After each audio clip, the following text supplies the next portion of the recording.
Iain Thomas Rankin is a Canadian politician and premier-designate of Nova Scotia who serves in the Nova Scotia House of Assembly for the Nova Scotia Liberal Party, representing the electoral district of Timberlea-Prospect.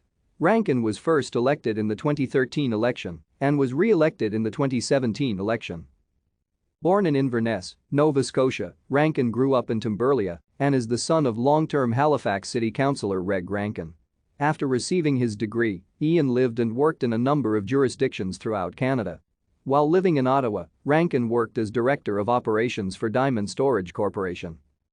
Rankin returned to Nova Scotia in 2011 and shortly after embarked on a career in politics. Rankin holds a golf club management diploma from Holland College and a BBA from Mount St. Vincent University. Rankin completed a Master of Arts in International Politics organized by the Centre Européen de Recherches Internationales et Stratégiques in partnership with the Collège d'études interdisciplinaires of the Université Paris-Sud.